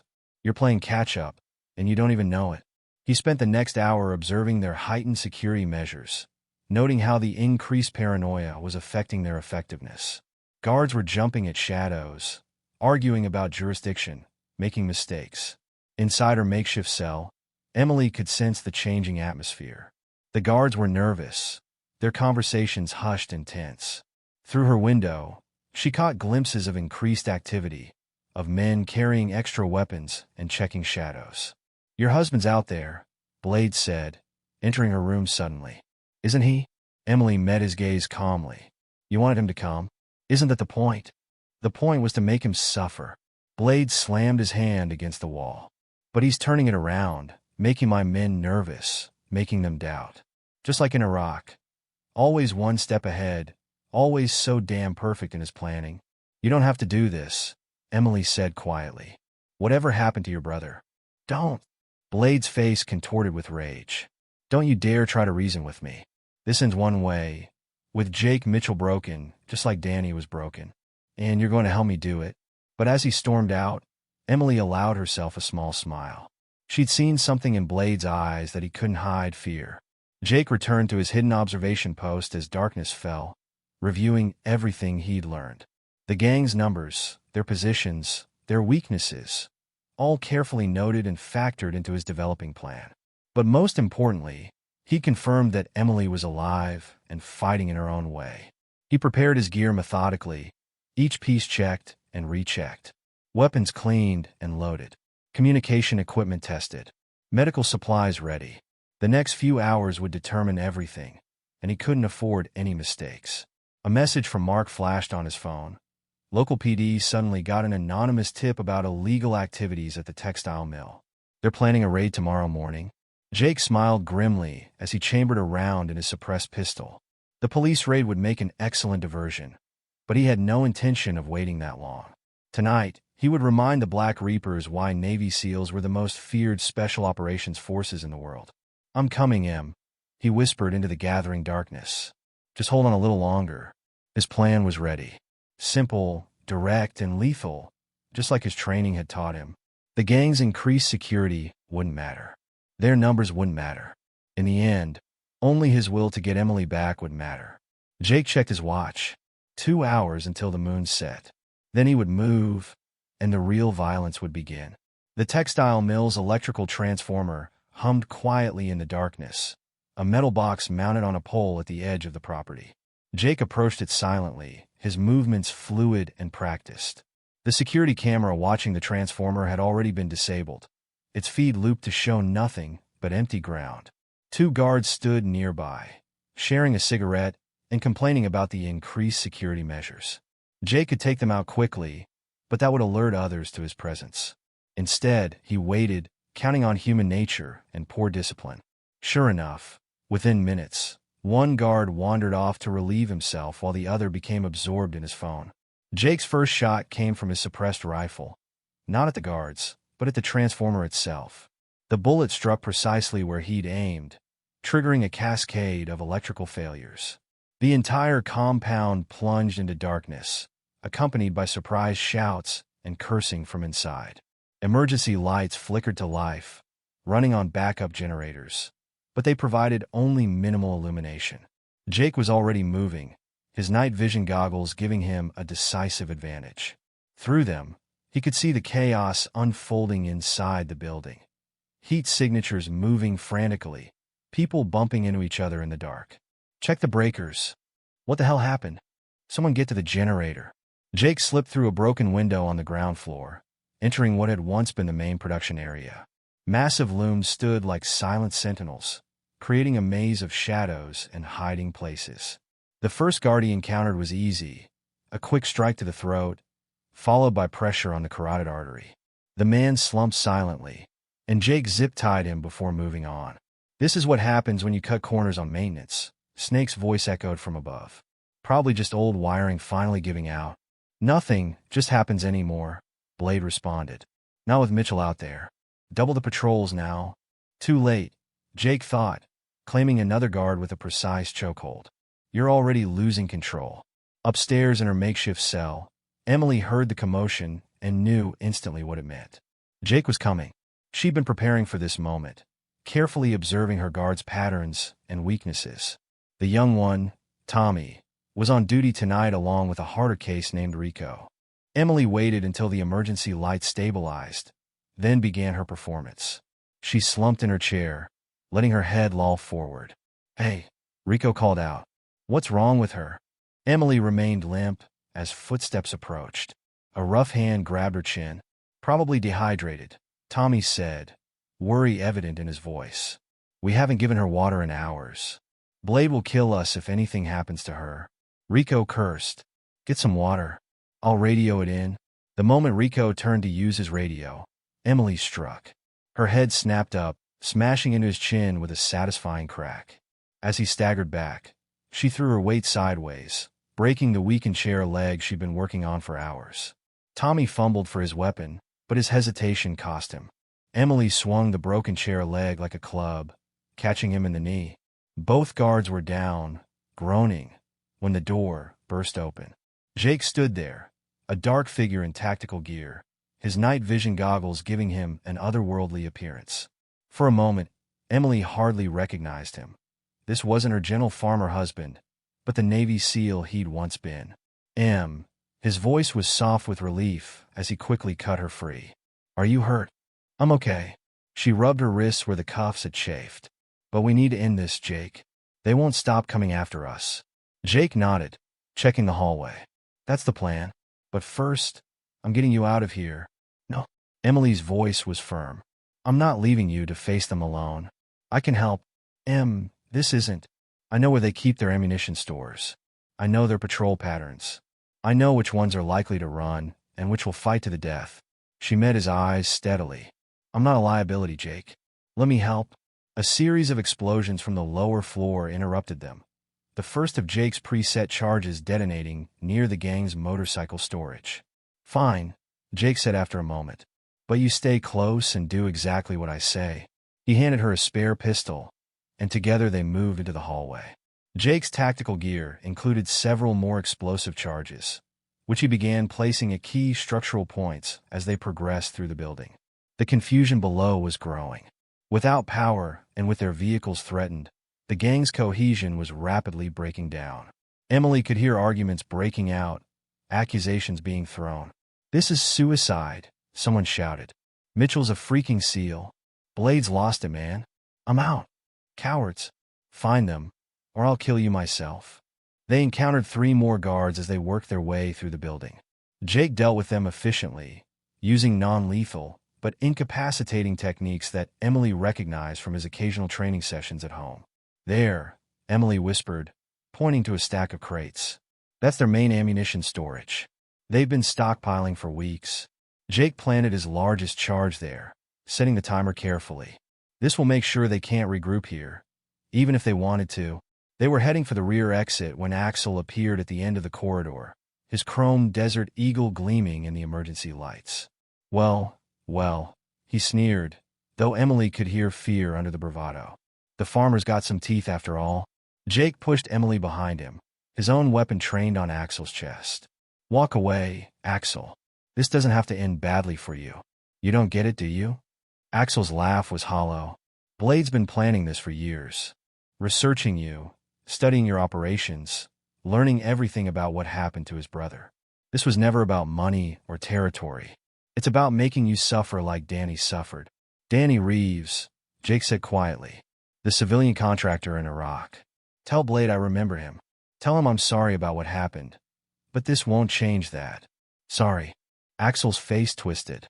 "Sorry doesn't fix what you did. Blade was right about you military types. Think you can just apologize and walk away from the destruction you cause?" A burst of gunfire from below interrupted them. More shouts echoed through the building as another of Jake's charges detonated. "Your gang's falling apart, Axel," Emily said. "End this now." For a moment, she thought he might listen. Then Blade's voice crackled over his radio. "Anyone who lets them escape dies. Find them. Kill them both." Axel raised his weapon, but Jake was faster. 2 shots cracked through the corridor, one hitting Axel's gun hand, the other striking his shoulder. He went down screaming. "Move!" Jake commanded, already pulling Emily toward the exit. But more gang members were appearing, drawn by the gunfire. They returned fire as Jake and Emily dove behind a concrete pillar. "Primary exits blocked," Jake said, checking his ammunition. "We'll have to improvise." "The tunnel," Emily suggested. "In the basement. That's why I left you the message on the chair." Jake's quick grin was visible even in the dim light. "I saw it. Good work, by the way. But Blade will be expecting that. Then let's make him expect something else." Jake considered for a moment, then nodded. He triggered another charge, this one near the building's front entrance. The explosion sent several gang members running in that direction, thinking they were trying to break out that way. "Blade!" Jake's voice boomed through the building. "Your brother would be ashamed of what you've become. You dare speak of him?" Blade's enraged roar echoed back. "I'm gonna gut you slowly, Mitchell. You and your pretty wife both." But the gang leader's voice came from the direction of the front entrance, exactly as Jake had hoped.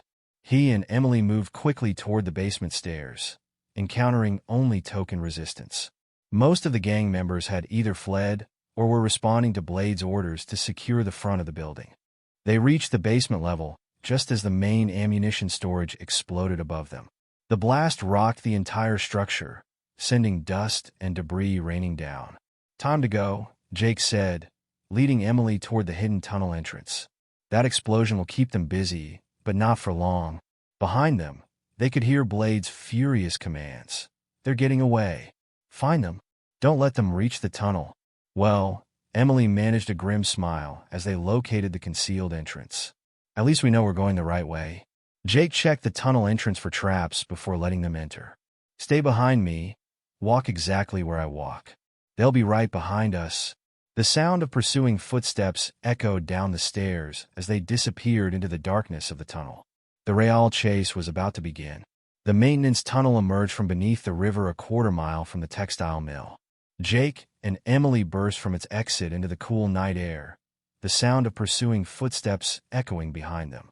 Without hesitation, they plunged into the woods, moving away from the obvious path. "They'll have bikes waiting," Jake said, his breath steady despite their pace. "We need to stay off the roads." Emily grabbed his arm, pulling him slightly left. "This way. These woods connect to our back 40. I used to play here as a kid. There are places they can't follow with motorcycles." The roar of engines confirmed Jake's prediction. Headlights swept through the trees as several bikes began paralleling their route along the forest access road. But Emily was already leading them deeper into the wilderness, where the undergrowth grew thick and the terrain became treacherous. "There's an old creek bed ahead," she whispered. "The banks are steep, their bikes can't cross it." Jake nodded approvingly. "Perfect bottleneck. Help me set up a welcome party." They worked quickly in the darkness, Jake's tactical knowledge combining with Emily's local expertise. Fallen branches became trip lines. A carefully loosened section of creek bank would collapse under any weight. Emily's hairpins were transformed into makeshift caltrips, scattered along the most likely approach routes. The first biker to find them learned about their preparations the hard way. His front tire caught one of Emily's hairpins, sending him skidding into a tree. The second hit Jake's trip line at speed, flying over his handlebars with a surprised shout. "They're in the creek bed," someone shouted. "Circle around. Keep moving," Jake urged, but they both knew they couldn't maintain this pace forever. The woods were working in their favor, but the gang had numbers and vehicles on their side. They'd covered another half-mile when disaster struck. A fallen tree forced them to deter slightly, and suddenly Axel was there, emerging from the shadows with his pistol trained on them. His earlier wounds had been hastily bandaged, and his face was twisted with pain and rage. "That's far enough," he snarled. "Blade wants you alive," but he didn't say undamaged. Jake started to move, but Axel's gun snapped toward him. "Don't try it, Seal. Drop the weapons, or I put a hole in that pretty wife of yours." Emily could feel Jake tensing beside her, calculating odds and angles. But Axel was too far for a rush, his gun too steady despite his injuries. They began slowly lowering their weapons. "Good choice," Axel smirked. "Now." Emily's hand had been inching toward a fallen branch as they'd knelt. Now she grabbed it, swinging it up and forward in one fluid motion. The improvised club caught Axel's injured arm, sending his shot wide. She followed through with a strike to his knee, just as Jake had taught her during their self-defense sessions. Axel howled in pain, but managed to grab Emily's makeshift weapon, trying to wrench it from her grasp. They grappled for control, Emily matching his strength with technique and determination. "I'm not some helpless farmer's wife," she spat, driving her knee up into his wounded shoulder. The sound of Jake's approach made Axel turn, giving Emily the opening she needed. She twisted the branch sharply, breaking his weakened grip, then brought it down hard across his temple. Axel crumpled, just as Jake reached them. "Remind me never to make you angry," Jake said, quickly securing Axel with zip ties. "You taught me well." Emily was breathing hard, but her eyes shone with fierce pride. More voices approached through the woods, forcing them to move on. Emily's knowledge of the terrain proved invaluable, as she led them toward an old hunting cabin she remembered from her childhood explorations. "It's not much," she said as they approached the weathered structure, "but it'll give us a chance to regroup." The cabin was little more than a single room with a tin roof, but its walls were solid logs, and it had only 2 windows, easily defensible. Jake did a quick sweep while Emily barricaded the door with an old table. "Let me see your arms," Jake said once they were secure. Emily's wrists were raw from the handcuffs, and she had various cuts and bruises from their escape. "I'm fine," she started to protest, but Jake was already pulling out a first aid kit from his tactical vest. "You did amazing back there," he said as he cleaned and bandaged her wounds. "But we need you at 100% for what's coming." A burst of static from Jake's captured radio interrupted them. "Mitchell." Blade's voice crackled through the speaker. "I know you're out there listening. Let's talk about Operation Righteous Shield, shall we? About how your team fucked up the intel and hit the wrong building." Jake's hands stilled on Emily's bandages. "You remember that day, don't you?" Blade continued. "April 15th, 2019. Your team was supposed to take out a weapons cache. Instead, you hit a civilian compound. Did you even check the intel?" Did you verify the coordinates before calling in that airstrike? Jake. Emily touched his arm gently. What is he talking about? It was a bad op, Jake said quietly. Everything that could go wrong did go wrong. Our primary intel source had been compromised, but we didn't know it. The coordinates we received were for a civilian contractor compound, not the weapons depot we thought we were hitting. My brother was there. Blade's voice was thick with emotion. Working security for an aid organization. The explosion collapsed 3 floors on top of him. Do you know what it's like to dig someone you love out of rubble? To watch doctors tell him he'll never walk again? Emily watched understanding dawn in Jake's eyes. The intel wasn't wrong, he said. It was deliberately falsified. Someone wanted us to hit that building. What do you mean? We investigated after, but everything was classified. Now it makes sense. Danny Reeves wasn't just a civilian contractor. He was working security for an aid organization that had discovered something they weren't supposed to find. Someone wanted them silenced, and used my team to do it. You're lying. Blade shouted through the radio. You're trying to dodge responsibility, just like all you military types. Think about it, Blade, Jake replied calmly. Why was that intel source never investigated? Why were all the records classified? Your brother and his organization were targeted, but not by us. We were just the weapon someone else chose to use. Silence filled the radio waves for several long moments. Then, it doesn't matter. True or not, my brother still paid the price. And now you will too. The radio went dead, and in the distance, they could hear motorcycles revving to life. They're regrouping, Jake said, moving to the window. Getting ready for a final push. What are you thinking? Emily asked, recognizing the look in his eyes. Blade won't stop. Not until this is finished. One way or another. Jake checked his remaining ammunition. I need to end this now, before anyone else gets hurt. We need to end this, Emily corrected him. I'm not letting you face him alone. Jake turned to her, his expression serious. I can't risk. I'm already at risk. We both are, and will be until this is over. She picked up her borrowed pistol. You trained me. You trusted me to handle myself back there with Axel. Trust me now. Jake studied her for a long moment, then shook his head with a slight smile. You're the strongest person I know, you know that? And don't you forget it. She checked the window as engines grew louder. So what's the plan? First, we need to get you somewhere safe. Jake. Listen, he cut her off gently. I need you safe so I can focus on Blade. But I also need your help. Those bikes we heard? They're not all of them. Blade will hold some men in reserve. Try to flank us when we move. Emily nodded slowly, understanding. You want me to watch your back? There's a ridge about 100 yards east of here. Good visibility, defendable position. You can cover the whole approach from there while I draw Blade out. He handed her his spare magazine. But if things go wrong, you run. Don't try to be a hero. Get to Sheriff Cooper. Nothing's going to go wrong, Emily said firmly. We're finishing this together. Jake pulled her close, kissing her deeply. When they separated, his eyes were filled with pride and determination. I love you, he said simply. I love you too. Emily checked her weapon one final time. Now, let's go shut down Blade's revenge fantasy. They slipped out of the cabin, just as the first bikes appeared on the access road. Jake moved toward the sound while Emily climbed toward her position on the ridge. The night was about to become very interesting indeed. Jake moved through the pre-dawn darkness like a ghost, his movements precise and economical. Years of SEAL training had taught him how to become one with the shadows, how to move without making a sound. His tactical vest carried only essential gear now: ammunition, medical supplies, and a few remaining explosive charges. In his mind, he was already treating this like his final mission. Through his night vision goggles, he could see Blade's makeshift command post ahead, a clearing where several dirt bikes idled, their riders gathered around a man standing on the bed of a pickup truck.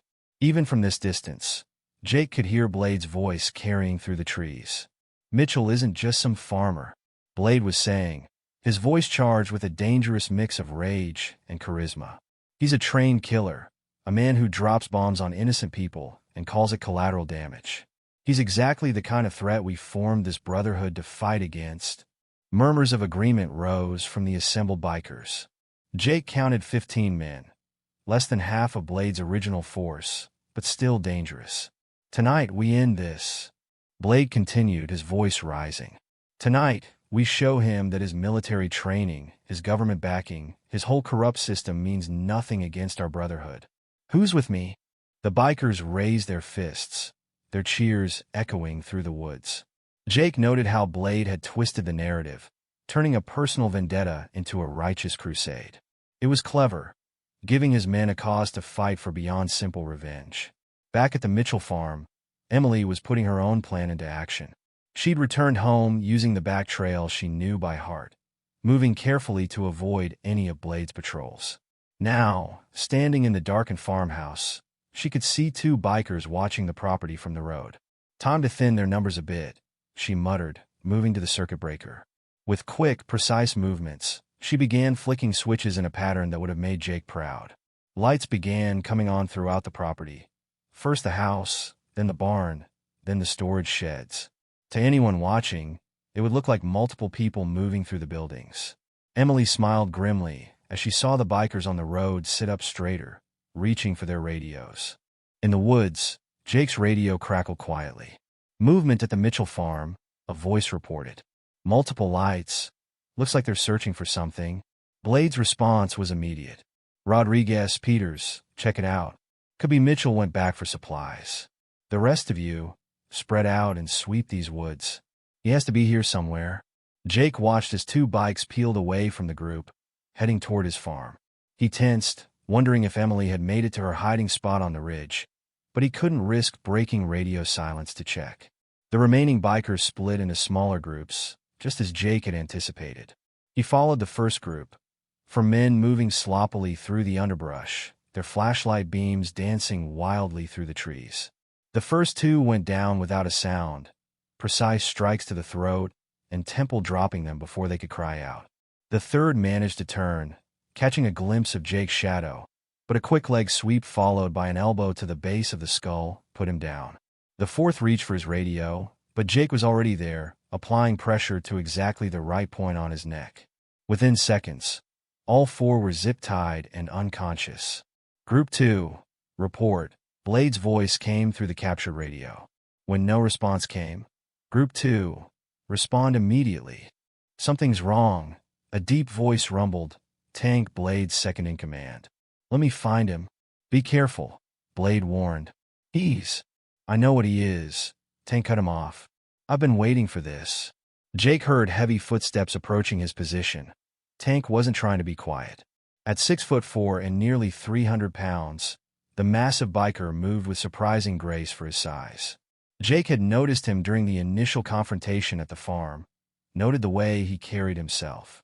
Military training, probably Marines or Army Rangers.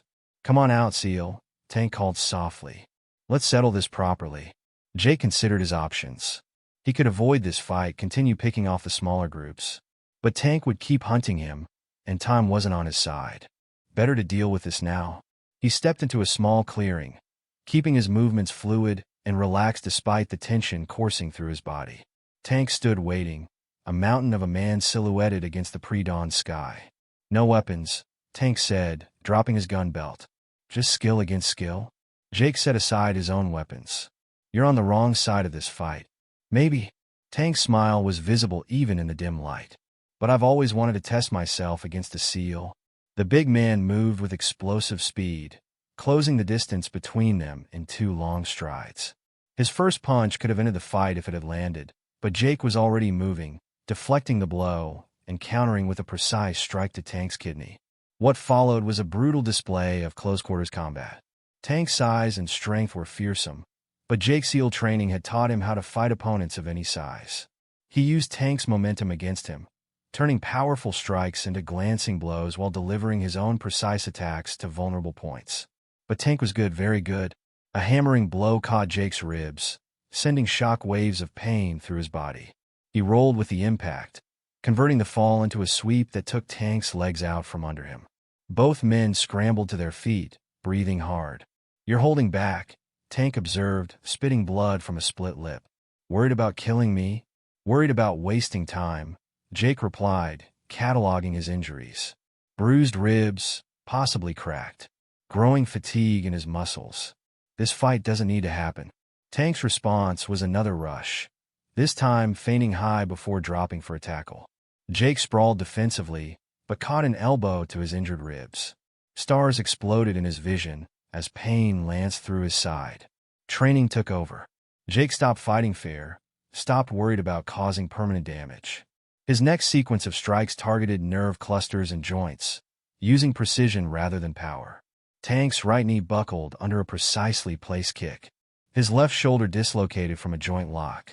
A final strike to a pressure point left him paralyzed and gasping on the forest floor. You could have done that from the start, Tank managed through gritted teeth. Didn't want to hurt you permanently. Jake zip-tied him quickly. You're a good fighter. Find a better cause. At the farm, Emily's diversion had worked almost too well. The two bikers Blade had sent, Rodriguez and Peters, were methodically searching the buildings, growing more frustrated by the moment. Someone's playing games, Rodriguez growled, kicking open the barn door. Spread out and find them. Emily watched from her hiding spot in the barn's hayloft, thankful for the times Jake had insisted she learn about concealment and tactical positioning. She had a perfect view of both men as they entered, their flashlight beams cutting through the dusty air. But she'd forgotten about the barn cat. The orange tabby, startled by the intruders, darted from behind a hay bale directly beneath her position. Both bikers swung their lights up, catching Emily in the glare. Well, Peters grinned. Look who came home. Emily didn't hesitate. She triggered the rope she'd prepared, sending a cascade of hay bales crashing down toward the bikers. Their shouts of surprise gave her the moment she needed to scramble across the loft toward the back ladder. A hand caught her ankle just as she reached it.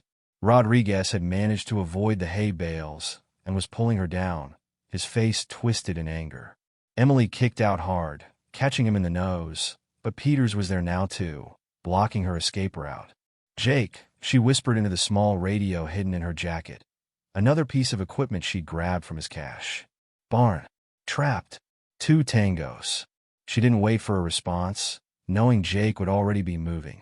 Instead, she fought with everything he'd taught her, using the confined space of the barn to her advantage. A pitchfork made an excellent weapon to keep the bikers at bay, and every piece of farm equipment became a potential obstacle to slow them down. Stop making this harder than it needs to be, Rodriguez warned, blood streaming from his nose. Blade wants you alive, but accidents happen. Funny, Emily replied, backing toward the tractor. I was about to say the same thing. The barn doors burst inward with explosive force as Jake made his entrance. His first shot caught Peters in the shoulder, spinning him into a support post. Rodriguez managed to fire once before Jake's second shot took him in the leg. Jake's voice was tight with concern. I'm okay. She emerged from behind the tractor, still gripping the pitchfork. But we need to go. They radioed Blade before you got here. Jake quickly secured the 2 bikers, his movements efficient despite his obvious pain. Emily noticed how he favored his left side. You're hurt. Had a disagreement with a mountain named Tank. Jake managed a grim smile. Nothing that will slow me down. I'm coming with you, Emily said before he could suggest otherwise. And before you argue, you're injured. Blade still has at least 7 men with him, and I've proven I can handle myself. Jake studied her for a moment, then nodded. Okay, but we do this smart. Together. Together, Emily agreed, checking the magazine in her borrowed pistol. Now, I heard them say Blades move his command post to the old logging camp. I know a back trail that will get us there undetected. Lead the way. Jake's pride in her was evident in his voice. Let's end this. They slipped out of the barn, just as distant engines signaled the approach of reinforcements. But Emily wasn't worried anymore. She and Jake were done running, done reacting. Now it was time to take the fight to Blade. The old Thompson salvage yard sprawled across 5 acres of rural countryside, a maze of rusted vehicles and twisted metal stretching into the pre-dawn darkness. Jake and Emily approached from the east, using the towering stacks of crushed cars as cover. The yard security lights cast harsh shadows across the debris-strewn ground, creating a surreal battlefield of light and darkness. Blade smart, Jake whispered as they paused behind an old school bus. This place is perfect for his last stand. Lots of cover, multiple escape routes, high ground for snipers. Emily pointed to an elevated office structure near the center of the yard. That has to be his command post. Best vantage point in the yard. As if confirming her observation, Feedback squealed through a jury-rigged PA system, and Blade's voice boomed across the junkyard. "Welcome to the party, Mitchell."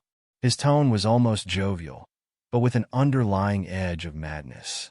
"I've been doing some reading while we waited. Found some interesting details about Operation Righteous Shield in my brother's old files." Jake and Emily moved carefully between the rows of stacked vehicles as Blade continued. "You know what the really funny part is? The aid organization my brother worked for? They were investigating corruption in military contracts. Found evidence of weapons being sold to the wrong people, money being laundered through fake reconstruction projects. They were going to blow the whistle." "He's trying to bait you," Emily whispered, but Jake's face had gone hard. "That's why the intel was bad," he said quietly. "Someone wanted that compound hit. We were used." "Exactly." Blade's voice crackled through the speakers. "Your precious SEAL team was nothing but a cleanup crew for corrupt officials. How does it feel, Mitchell, knowing you were just another weapon in someone else's arsenal?" Jake's response was action. He moved swiftly toward a cluster of motorcycles parked near the office, Emily covering him from behind a crushed pickup. With quick, precise movements, he planted small charges on the bike's fuel tanks. "You've got 7 men left, Blade," Jake called out, his voice carrying across the yard. "Give up now, and everyone walks away." Laughter echoed through the speakers. "Always the noble warrior, aren't you? Let me tell you how this ends. I break you, just like you broke my brother. And your pretty wife gets to watch." A red dot appeared on Jake's chest, a laser sight from somewhere in the darkness. Emily's heart stopped for a moment, then training took over. The flare gun Jake had given her earlier felt heavy in her hand as she tracked the beam to its source. A sniper nested in the cab of a crane about 50 yards away. The flare lit up the night like a miniature sun, arcing perfectly into the crane's cab. The sniper's scream of surprise was followed by the clatter of his rifle falling. Jake was already moving, using the distraction to trigger the charges on the motorcycles. The explosions weren't large, but they were precise, destroying engines and fuel tanks, eliminating any chance of escape by bike. "Find them." Blade's voice had lost its playful edge. "Kill them both." The remaining gang members emerged from their hiding spots, but they were disorganized and scared. Jake moved like a force of nature, years of SEAL training evident in every motion. The first biker went down to a precise strike to the throat. The second managed to fire once before Jake dislocated his shoulder and took his weapon. Emily held her position, providing cover fire that kept the others from flanking Jake. She saw one gang member trying to circle behind him and put a round through his knee. The man's scream warned off his companions. "You've lost your advantage, Blade," Jake called out as he disabled another biker with mechanical efficiency. "Your men are done fighting for your revenge. Then I'll finish this myself." The office door burst open, and Blade emerged with Emily in his grip, a pistol pressed to her temple. Jake's blood ran cold. He'd been so focused on the fight, he hadn't seen her position being flanked. "Drop it, Mitchell," Blade ordered, "or we test how much brain matter a .45 round displaces at point-blank range." Jake's weapon hit the ground instantly. "Let her go, Blade. This is between us. It was always about more than us."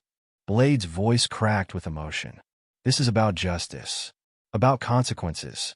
About—" Emily's body suddenly went limp in his grip, her apparent faint causing him to shift his balance. But it was a trick Jake had taught her. The moment Blade's gun moved slightly away from her head, she drove her elbow back into his solar plexus while throwing her head back into his face. The combination couldn't have been better if they'd rehearsed it. Blade's grip loosened just enough for Jake to close the distance, his hand catching Blade's gun arm and twisting it away from Emily. She rolled clear as the two men grappled, their fight carrying them through the office doorway. "You're good," Blade grunted as they crashed into a desk. "But I've been training for this moment for years."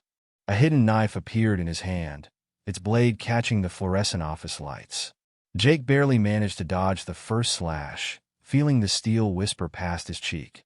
The second caught his tactical vest, scoring the material, but not penetrating. Emily appeared in the doorway with a length of pipe, swinging it at Blade's knife hand. The weapon went flying, but Blade was already moving, his marine training evident in his fluid transitions between attacks. The fight that followed was brutal and personal, both men drawing on years of military training and raw emotion. Blade fought with the desperate fury of a man consumed by revenge, while Jake's movements were calculated and precise despite his earlier injuries. They crashed through the office's interior wall, drywall dust filling the air. Blade landed a solid hit to Jake's injured ribs, drawing a grunt of pain, but Jake countered with an elbow strike that shattered Blade's nose. "You took everything from me," Blade screamed, blood streaming down his face as he launched another attack. "No," Jake replied, blocking a wild punch and countering with a precise strike to Blade's kidney. "You let revenge take everything from you. Your brother's tragedy became your excuse. Don't you dare speak of him." Blade pulled another hidden knife, this one coming dangerously close to Jake's throat before Emily's pipe caught him in the back of the knee.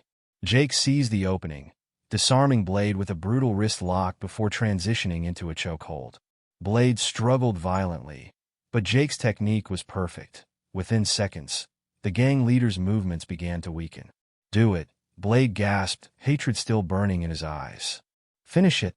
Jake held the chokehold for a precise moment longer, then released it, letting Blade slump to the ground conscious but disabled. With quick, efficient movements, he secured the gang leader's hands behind his back. "Why?" Blade demanded as Jake zip-tied his ankles. "Why not end it?" "Because I'm not what you think I am," Jake replied simply. "And killing you won't help your brother walk again." Blade stared at him with a mixture of hatred and confusion. "You're making a mistake. I'll never stop." "Yes, you will," Emily interrupted, her voice firm. "Because now you're going to face real justice. The authorities will be very interested in what you know about those corrupt military contracts." The sound of approaching sirens filled the air. Emily had called Sheriff Cooper during the fight. Blade's remaining men were already surrendering, having lost all stomach for battle after watching their leader fall. "The mission that crippled your brother," Jake said as red and blue lights began painting the junkyard in alternating colors. "I'm going to find out who really gave those orders, who falsified that intel. The truth will come out." "Truth doesn't change what happened," Blade spat, but there was less conviction in his voice. "No," Jake agreed, "but it might help your brother find peace. And maybe you too." Emily touched Jake's arm gently. "Sheriff's here. With a lot of backup." Jake nodded, checking Blade's restraints one final time. "You chose revenge," he told the defeated gang leader.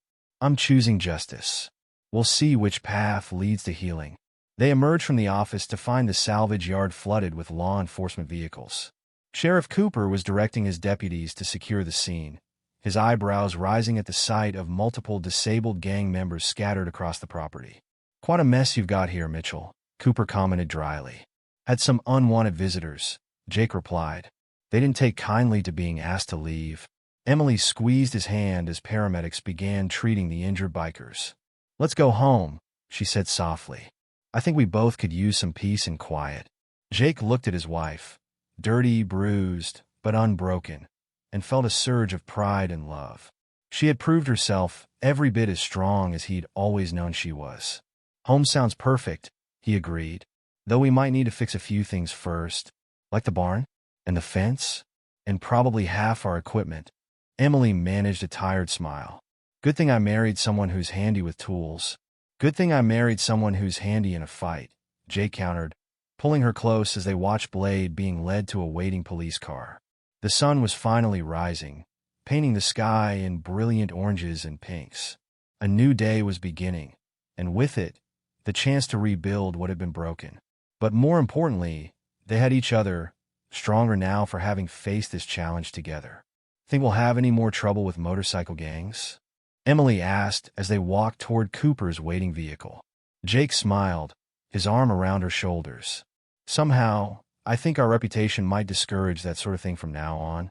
Behind them, the salvage yard was alive with activity as law enforcement processed the scene. But Jake and Emily Mitchell were already focused on the future, on their farm, and on the peaceful life they had fought so hard to protect. The war was over. It was time to go home. The salvage yard transformed into a sea of flashing lights as law enforcement vehicles poured in from 3 counties. Sheriff Cooper had called in every available unit after receiving Jake's intelligence about the Black Reapers, and the response was overwhelming. State police cruisers joined local deputies, their combined presence turning the pre-dawn darkness into a disco of red and blue. "Never seen anything like it," Deputy Wilson whispered to his partner as they helped process the scene. "One man and his wife took down an entire biker gang." "Not just any man," Cooper corrected, overhearing the comment. "Though I suspect we'll be keeping that detail quiet in the official report." Jake sat on the tailgate of an ambulance, wincing as a paramedic treated his injured ribs. Emily stood nearby, having already refused treatment for her own minor cuts and bruises. She watched with satisfaction as Blade was led to a transport vehicle in chains, surrounded by heavily armed officers. "We found your surveillance footage," Cooper said, approaching the couple. "Professional work. Should make prosecution pretty straightforward." "The cameras caught everything," Jake confirmed, including their conversations about the military contracts and corruption. "Might interest some federal investigators." Cooper nodded thoughtfully. "Already made those calls. FBI sending someone down." "But Jake..." He glanced around before continuing quietly. "Next time maybe call us before going full Navy SEAL on the situation." "With all due respect, Sheriff," Emily interrupted, "your hands were tied without evidence. We had to handle it ourselves." "And you did one hell of a job," Cooper admitted. "Just try not to make a habit of it. This much paperwork gives me heartburn." As dawn broke fully over the salvage yard, the full extent of the night's events became clear.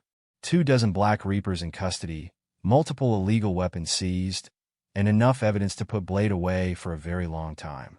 Crime scene technicians photographed the disabled motorcycles and gathered shell casings while deputies cataloged the gang members' various injuries. "Most of them will survive," the lead paramedic reported dryly. Over the next few days, news of the confrontation spread through the community like wildfire, though the official version remained deliberately vague about details. Jake and Emily returned home to find their answering machine full of messages from neighbors offering help with repairs. "I don't believe it," Emily said, listening to another offer of assistance. "The Hendersons want to send their boys over to help fix the barn. The Wilsons are offering lumber. Even old Mr. Thompson says we can have any supplies we need from his hardware store." Jake smiled, though the expression pulled at his bruised face. "Small towns take care of their own." "Speaking of which," he held up a piece of paper. "Got the insurance adjuster's preliminary estimate. Could have been worse. Could have been better if someone hadn't blown up half our irrigation system," Emily teased, then grew serious. "Jake, I've been thinking about everything that happened, about who I discovered I could be when pushed." "You were amazing," Jake said quietly. "But I never doubted you would be. I always thought being a farmer's wife meant being quiet, staying in the background. But now," she straightened her shoulders, "now I know I can be both. Someone who bakes pies for the market, and someone who can fight when needed. You're my partner," Jake said simply. "In everything."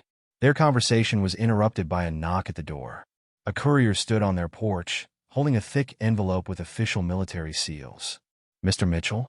"Special delivery." Inside the envelope, they found a formal commendation from Jake's former SEAL commander, praising his handling of the situation and his discretion in resolving it without compromising operational security. But more interesting was the personal note attached. "Jake, word of what happened reached certain circles. You did good, son. But be careful. Initial investigation suggests Blade's claims about corrupt contracts weren't entirely unfounded. Some people might not want that information coming to light. Watch your six." "Commander Richards. More trouble?" Emily asked, reading the note over his shoulder. "Maybe, but not today." Over the next week, the community's support proved invaluable. Farmers showed up with equipment and materials, helping repair fences and restore damaged fields. The local church organized a work crew to help rebuild the barn. Emily's regular customers at the market doubled their orders, ensuring their immediate cash flow wouldn't suffer. But amid the recovery, there were reminders that their ordeal might not be truly over.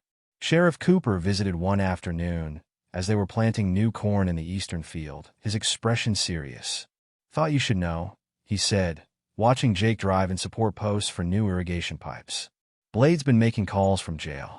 "Lots of calls. To whom?" Emily asked, pausing in her work. "That's the concerning part.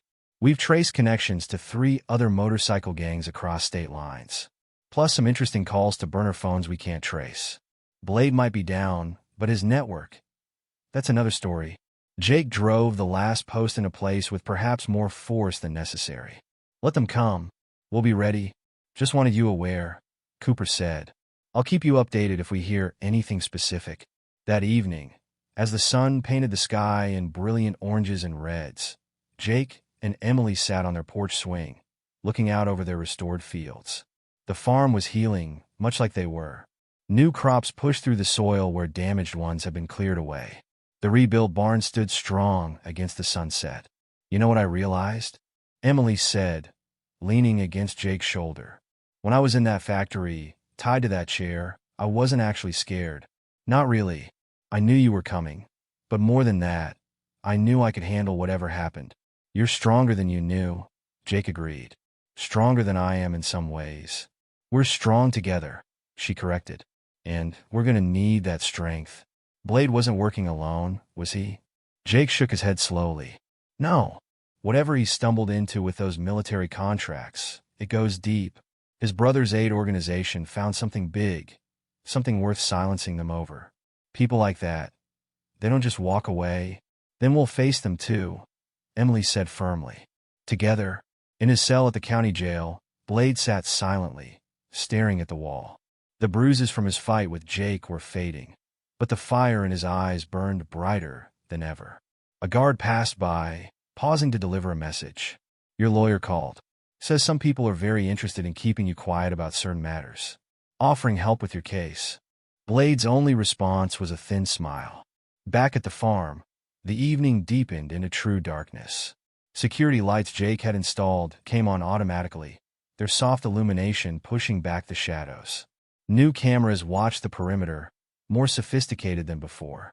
But more importantly, the house was filled with a newfound sense of readiness, not fear, but preparation. Do you regret it? Emily asked suddenly. Moving here, trying to live a quiet life. Jake looked at his wife. No longer just the baker of perfect pies, but a warrior in her own right. He thought about the peace they'd fought for, the home they'd defended, the life they'd chosen to build together. Not for a second, he said. This is our home. Whatever comes next, we'll face it. Emily squeezed his hand as a lone motorcycle rumbled past on the distant highway. They both tensed slightly at the sound, then relaxed, sharing a knowing look. They weren't just farmers anymore, and their quiet life might never be quite as quiet as before. But they had each other, and they had their home. The stars emerged one by one above their fields, diamonds scattered across a velvet sky. Tomorrow would bring new challenges, repairs to finish, crops to tend, and perhaps threats to face. But tonight, they had peace, hard-won and precious. I love you, Emily said softly. My farmer, my warrior, my husband. I love you too, Jake replied. My baker, my fighter, my wife. They sat together in comfortable silence as night settled fully over their land. Whatever storms might come, they would weather them together. The Mitchell farm had endured its trial by fire and emerged stronger. Its defenders had discovered depths they never knew they had. And somewhere in the darkness, wheels were turning, plans were being made, and enemies were gathering. But that was a fight for another day. Tonight belonged to Jake and Emily Mitchell, to their love, their strength, and their unshakable determination to protect the life they'd built together. The porch swing creaked softly as a cool breeze swept across their fields, carrying the promise of tomorrow's challenges and opportunities. They were ready for both. What would you do if faced with the choice between a peaceful life and standing up for what's right? Sometimes the most important battles are the ones we never expected to fight. If this story of courage, redemption, and unconditional love touched your heart, don't forget to like and subscribe for more tales of ordinary people doing extraordinary things. Remember, the most compelling stories aren't always found in the chaos of city streets. Sometimes they're hidden in the quiet corners of a simple family farm, waiting to remind us all that heroes come in many forms.